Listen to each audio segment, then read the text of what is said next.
Hello, everyone. Welcome back to the Harness Your ADHD podcast. My name is Gia. I'm a personal trainer, I'm a yoga instructor, and I also have ADHD. Thank you so much for joining me again today for the third episode. And today's episode is going to be all about sleep. So, today's episode will touch on what sort of struggles we face when it comes to sleep, why sleep can suck so much for us and can be really, really hard for us to get good amounts of, the impact of shit sleep on our ADHD brains, and that's like the technical term, shit sleep. And of course, I'm not just going to leave you with like the doom and gloom. I'm also going to give you some practical tips on how to improve your sleep. And if you haven't already listened to my first two podcasts, one is about ADHD and exercise, and the other one is about ADHD and nutrition. I would highly recommend listening to those because they relate to getting good sleep, because diet and exercise play a huge role in getting good sleep as well. So I'm just going to jump right into it nice and quickly. We're only a minute in. I'm on a roll. So starting with how having ADHD impacts our ability to have a restful night's sleep. So us with ADHD, we report troubles falling asleep, staying asleep, shorter sleep, restless sleep, and also difficulties waking up. And I'll go into detail about like each of those later on in the episode anyways. But I just kind of want to do a little bit of an overview at the moment. Impaired sleep can be a side effect of the impact that ADHD plays on our arousal, alertness, and circuitry of our brain. Basically, at night, when there's like a lot less distraction and a lot less stimulation for our brain compensates by causing these kind of racing thoughts while we're trying to fall asleep. ADHD can also cause delayed melatonin production, just due to some of us having a delayed circadian rhythm, and this can manifest as insomnia. It's also possible for some people that taking stimulant medication can cause insomnia. However, the opposite can also kind of be true, where a lot of people have found that taking stimulant medication actually helped their sleep. And this can just be explained by the way that medication works. So obviously the medication works by helping to regulate our thoughts, kind of calm down our thoughts a little bit more, and that can obviously help our sleep. So it can go either way. So medication isn't good or bad for sleep. It just seems to be very individualized, which is kind of like everything, right? And which is why it's so important to get to know your brain as much, like not just the ADHD brain, but your specific ADHD brain as much as possible, which is why I created this podcast, right? So the impact of lack of sleep on the ADHD brain is pretty gnarly. And I want to talk about it not to like scare you or make you feel guilty about not getting great sleep, because it's not really like your fault for obvious reasons. I feel like no one would purposely want to like get crap sleep and feel like shit. So, but yeah, it's more so to just like encourage you to start tackling it, because yeah, it's not, having lack of sleep is not the best for our brains. So a basic summary is that it overall increases our symptoms greatly, and we experience just like a much lower quality of life. Getting less than 6 hours of sleep consistently can cause a myriad of like mental health conditions, depression, anxiety, as well as increase our hyperactivity, our inattention, make it harder for us to process information, make it harder to recall and consolidate new memories, as well as messing with our appetite, which puts us at a risk for a higher BMI, as well as many other physical health problems as well. Honestly, so many physical health problems can be tied back to a lack of sleep. So me just like listing them off, it would just take the entire podcast. We're also a lot less emotionally regulated, prone to grumpiness, irritability, anger, and just like less likely to be able to control our emotions as they come up. A lack of sleep can also impact our social life, just because obviously when we're tired, we're maybe not putting our best selves forward. Our working life, obviously, when don't have our full mental capacity when we're tired, so it makes working even harder, especially if you have like sort of sit down job, like an office job or something like that. And also our personal life as well, as just because, yeah, we're unable to show up as our best. And it can also, little things that like you may not have really thought about, it can also create hazards, while you're driving or just doing any sort of like dangerous activities that require concentration. So yeah, lack of sleep. I feel like I didn't really need to explain why sleep is bad, having less sleep is bad for your brain, but there you go. It's all laid out now. So if you thought that you could get away with getting a little bit less sleep, unfortunately, no. Oh, I forgot to also mention that lack of sleep actually increases our risk of developing Alzheimer's and dementia later on in life. And this is particularly important for us with ADHD because there hasn't been any concrete links yet, but there has been some evidence showing that people with ADHD are slightly more likely to develop Alzheimer's and dementia later on in life too. So yeah, not so great. We need sleep. Sleep is good for our brains. So now let's talk about the issues that we face when it comes to sleep. So the first sleep issue we face is having trouble falling asleep. So the insomnia, basically. And actually 70% of adults with ADHD report insomnia, which is fucking a really high amount, right? 70%, like that's a fucking ton. Insomnia can manifest as either not feeling tired enough to go to sleep or even being tired but physically unable to go to sleep. As previously mentioned, having less distractions and stimulus at night makes it a lot easier for the brain to fall into this like hyper-focus mode. And that can manifest as struggling to turn your brain off, racing, anxious thoughts or rumination, thoughts about just like random things as well, like totally irrelevant thoughts or things that you just haven't really thought of in a while, even like songs, just, random things like that. And it can also manifest as like sudden random bursts of energy or bursts of motivation at night, again, due to the lack of distraction. Restless leg syndrome can also cause insomnia, and up to 50% of adults with ADHD report restless leg syndrome. In case you don't know what restless leg is, because I didn't even know this was a thing until like last year. I just thought, I don't know, I had some weird thing, but restless leg syndrome is this overwhelming sensation to move your legs or to need to move your legs when you're trying to fall asleep when you're lying down, kind of like that sensation where when you're itchy and you need to itch and then you try to ignore the itch and it just consumes your mind and you're just so uncomfortable. It's that exact same sort of feeling but with moving your legs or having to move your legs essentially.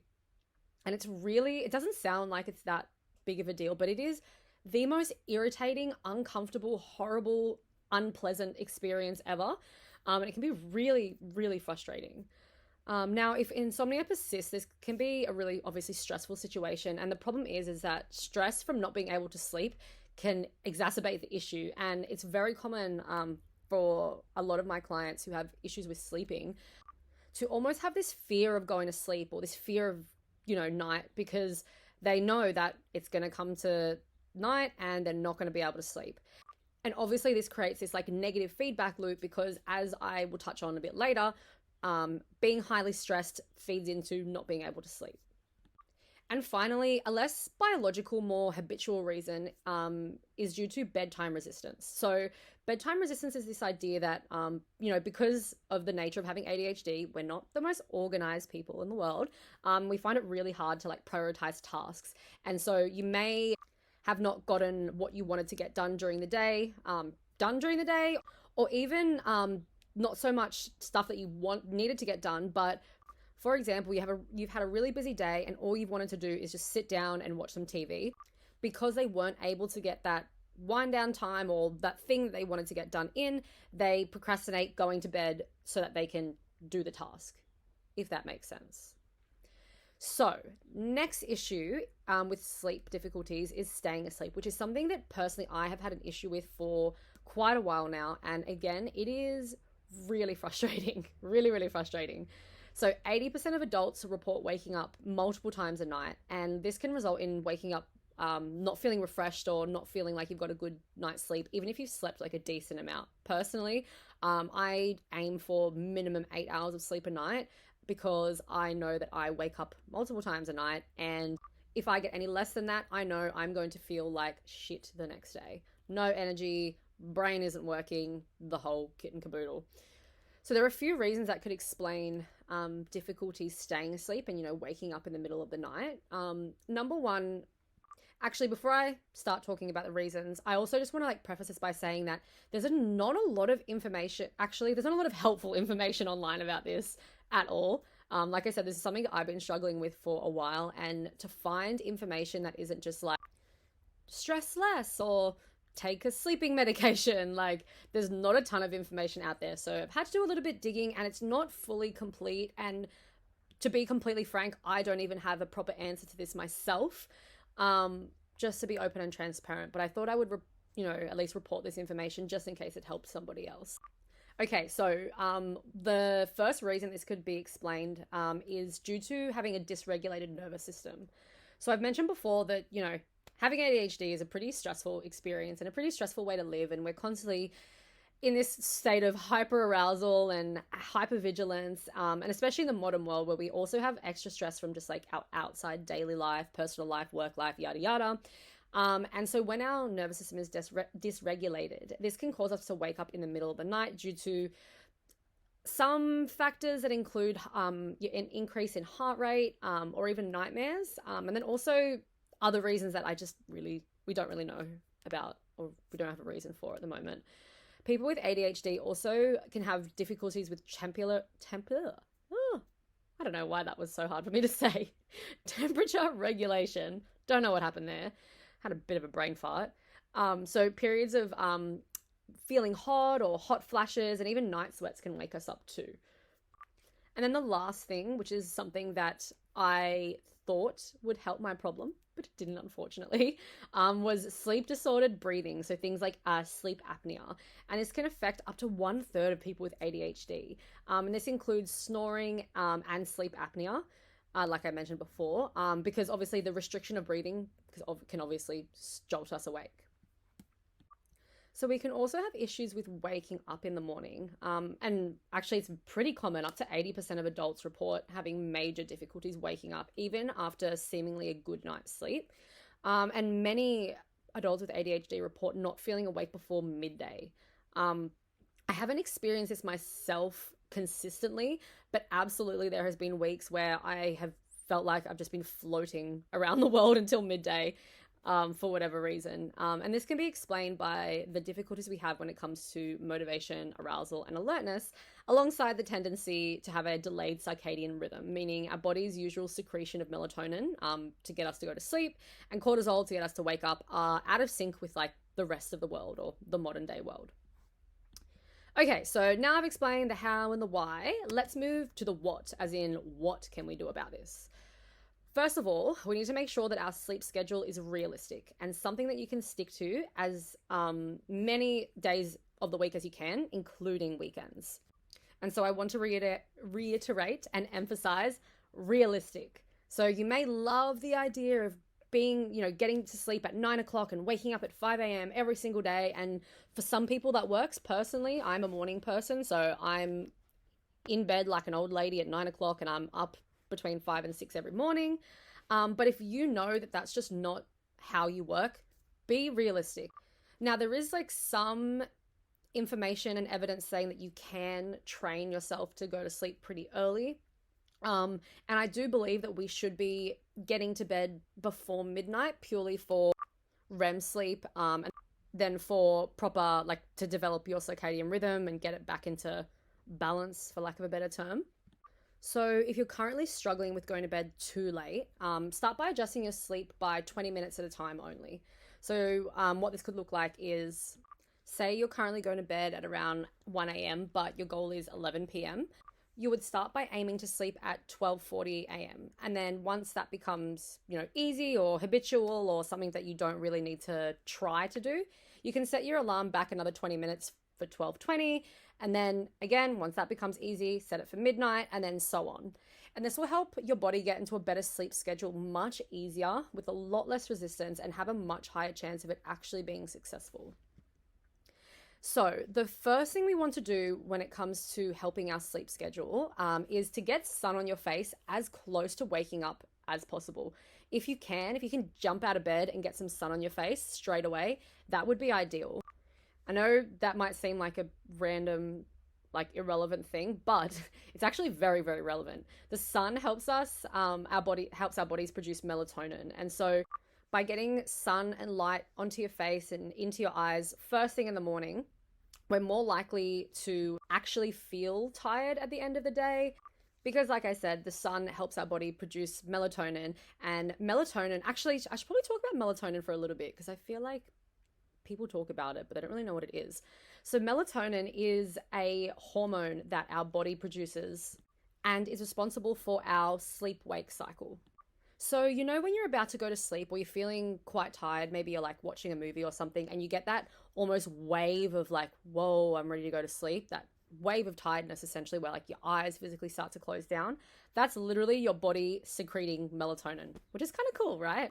Like, I think it's cool that we can feel our body's changing state and like preparing us for sleep. I don't know. I personally find that pretty fascinating. So during the day, we really want to wear ourselves out physically, especially if you identify as more hyperactive. Actually, in saying that, I actually think I take that back because just because you may not be physically hyperactive, especially for women, our hyperactivity tends to happen more in like our head. So yeah, scratch that. Everyone should be wearing themselves out physically, even if you don't feel like you're hyperactive or you're the hyperactive type when it comes to your ADHD. So movement daily is crucial. Now, when I mean movement, it doesn't mean you have to exercise like crazy every single day. That would probably stress your body out like crazy. But something like a daily walk at minimum is something to strive for, or even just like being as active as you can during the day. Because generally, when our body is tired, our brain will follow suit, and we tend to not get those kind of, especially those like racing, ruminating thoughts at night. Now, I I really like hate talking about stress when it like in this context, because yes, you want to keep stress as low as possible, which is just so much easier said than done. I just feel like an asshole saying this, like just keep your stress low, because like obviously, right? But unfortunately, being stressed out, having a overactive nervous system, being in your nervous system being in a sympathetic state, that is going to affect our sleep absolutely. So things like yoga, stretching, meditation, and changing your breathing from fast breaths coming kind of from like your chest to more slower diaphragmatic breathing, so like breathing into your stomach. And then also like seeing a professional or a therapist if you need to talk to somebody. Just some super simple ways of keeping your nervous system regulated as much as possible. There are a ton, like so many different tips and tricks and tools and techniques on regulating your nervous system via like your vagus nerve, so like vagus nerve massages, EFT tapping, cold exposure. Like, I know I'm kind of just like spitting out phrases, but have a look at all these things. There are so many different ways to regulate your nervous system. So there's no one way. If you've tried something and it doesn't work, cool, try something else. But as annoying as it is to say and to hear, believe me, I feel annoying saying it, keeping your stress low is one of the best things you can do for good night's sleep. And so another way that you can also help keep your stress low, and just like a sleep tip in general, is, I'm sorry to say, but avoiding caffeine, preferably after 12 p.m., but definitely after 3 p.m. And this is just because obviously caffeine excites the nervous system and can make it harder for us to get into that sort of calmer, more parasympathetic nervous system state. Even if you feel like, because I know it's a pretty common experience for people who have ADHD to not really feel affected by caffeine. Even though you don't feel affected, it doesn't mean that your body isn't affected. So that's just something to think about as well. I can already hear like crowds of people with ADHD who love caffeine are like running to my house, about to tear down my door and like kill me, but don't shoot the messenger. I'm just providing you the information. I'm sorry. I had to give up caffeine and I had to give up coffee as well. I understand. I understand the pain. So this is the same thing with nicotine and alcohol as well. So just try not to use nicotine or alcohol before bed, because that can absolutely mess your sleep up. One's a stimulant and the other, or nicotine is a stimulant obviously, and alcohol is interesting because it acts like a sedative in the beginning, or like the first stages of your sleep. However, as the effects of the alcohol start to wear off, your body will spend a lot more time in your light sleep as opposed to deep sleep, which is not as good, obviously, and can also lead to waking up in the middle of the night a bunch of times. And there's also conflicting information to say if alcohol affects your REM sleep or not. Alcohol appears to consistently kind of put off the first episode of REM sleep, and the more alcohol that you drink, the less REM sleep you'll get as well. Also, just like side note as well, suppressing REM sleep can be really bad for like memory consolidation and other like cognitive processes. So We clearly need sleep to keep our brain functioning optimally. So we also want our bed to be like this nice, like safe space sanctuary for sleep only. So the more stressed out we are in our rooms, the more our brain will get stressed out every time we go into our room or into our bed. So before going to bed, we really want to avoid bright lights. And unfortunately, this involves or includes screens about an hour before bed. I also want to be realistic though. Just telling people don't use your phone, don't watch TV before bed. Some of you are just not going to do it, and that's totally fine. I understand.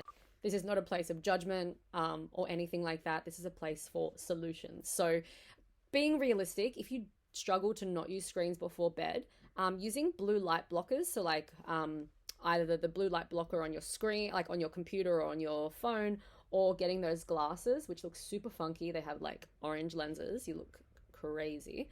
And then also avoiding like overstimulating content. So anything that's like super exciting or like super depressing, like don't go watching like stuff that'll make you like angry or upset before you go to bed, because it's going to affect your sleep. So things like, relax, like a nature documentary or like bedtime stories or a nice relaxing podcast, just anything that isn't overstimulating or overexciting. It should be almost kind of boring in a way too. I also recommend avoiding having a full meal an hour or so before bed, just because the digestion process can be a little bit taxing on our body and can disrupt our sleep, especially if we've eaten a lot. So, but we also don't want to go to bed hungry, because then we're just going to end up waking up with low blood sugar during the night or just waking up feeling hungry in general. So a small like piece of easy to digest food, so like fruit or a piece of toast, works really well.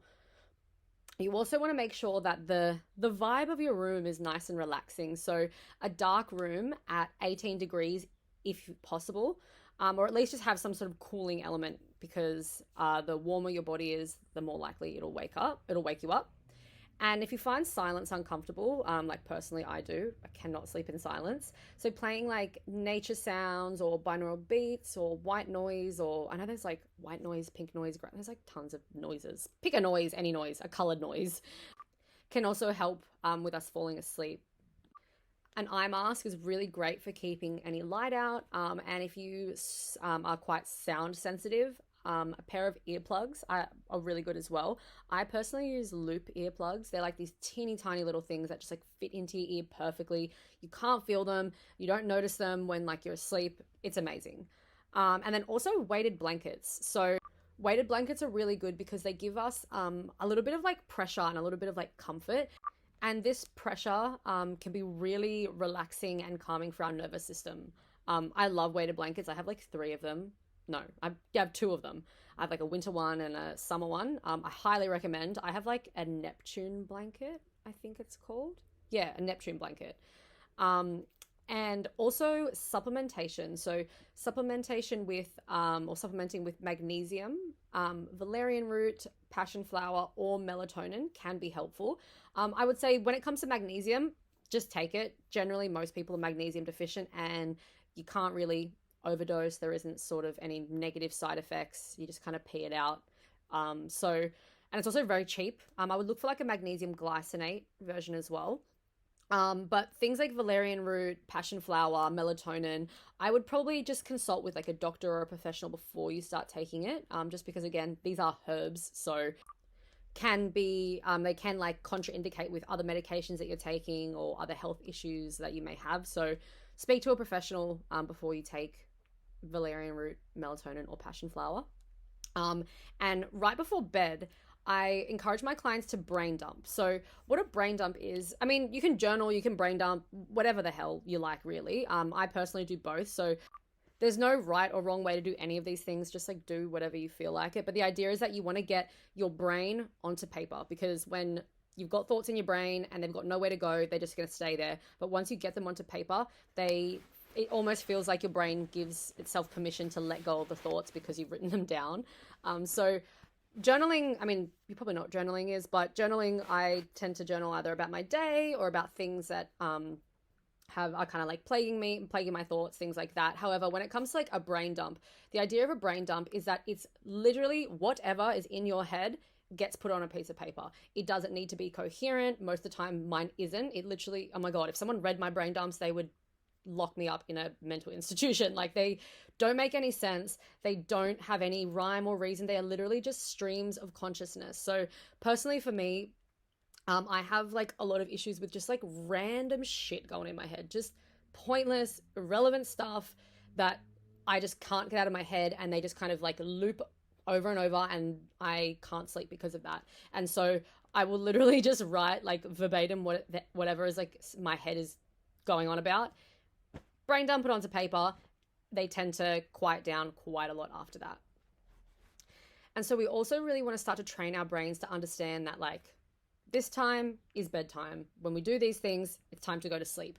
And we can establish this by doing and creating our own little like bedtime routine or wind down routine, whatever you want to call it. So it doesn't need to be like fancy or long at all. Actually, it needs to be, again, realistic. So something that you can stick to. So don't overcomplicate it. If you want to make it complicated, go for it.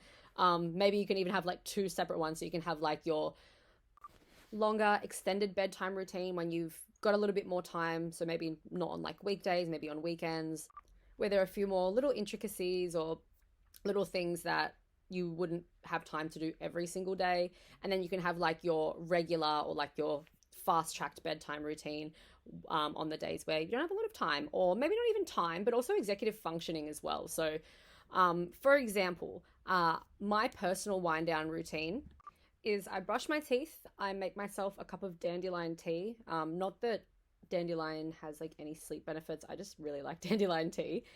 I turn my lights off, I turn my diffuser on, I turn my rain sounds on, I put on a relaxing like story podcast on like a timer, so it's not like going all night, take my magnesium supplement, I put my eye mask on, and then I go to sleep. And so the more that you do this, the more your brain will develop this as a habit, and it will link the bedtime routine to a good night's rest, or at least going to sleep anyways. So I'm going to finish off today talking about what to do if you just can't get to sleep. So you don't want to stay in bed and like get yourself all like wound up and frustrated and annoyed, even though that's super easy to do, right? So if you find yourself lying awake in bed for more than 10 minutes, not being able to sleep, get out of bed. This will just stop you from getting frustrated and associating frustration with and like not sleeping with your bed. Keep your lights off though. Don't turn anything on. Don't do anything stimulating, and only go to bed when you're tired again. So the idea is you want to like bore yourself back to sleep essentially. And so while you're doing this, you can maybe read a book, which will be kind of hard if there's no light. But maybe just like go stare out a window, like make yourself super bored basically. You can also practice some relaxation techniques, which again, I know can be like annoying to hear, but they do work for some people for some circumstances. So breathing techniques, things like your 4-4-4-4 breathing. So breathing in for 4, holding for 4, exhaling for 4, and then holding your breath for 4. Progressive muscle relaxation, which is essentially tensing and then releasing a muscle. So if you'd start at your toes, you'd squeeze your feet and like scrunch your toes as hard as you can for about 5 seconds, and then you'll release them. Then you'll do the same with like your calves, your quads, etc., etc., etc. And that will, again, help relax you. Somatic sensation experiencing. So noticing the sounds or the feelings or the sensations that are going on around you. This also links into meditation. I guess you could probably even combine these two as similar things. So meditating, focusing on your breath, and these are some ways that can help, like I said, calm your nervous system and hopefully get you nice and sleepy. So bang on half an hour. Thank you so much for listening to the 3rd episode of Harness Your ADHD. If you have any suggestions for topics, if you would like to be a guest, so if you have ADHD and want to be a guest, I would love to get some like lived experiences and just like chat to people about their experience with ADHD, because information is great, but I feel like lived experience is also so important and also interesting to hear as well. I just love hearing about people's lives. I don't know about you guys, but people are just so interesting. I love people so much. Like the fact that we all have the same 24 hours and we all choose to do it differently and live it differently, and we have all, we experience similar things going on around us, but we kind of handle it and process it in different ways. So yeah, if you want to be a guest, please let me know, especially if you're like a mom or someone super busy, because I feel like it would be so helpful to kind of get your voice out there, just so that, yeah, people can like relate and stuff like that. Also, if you're interested in personal training, yoga coaching, or ADHD coaching, you can go to my website, GKILLENPT,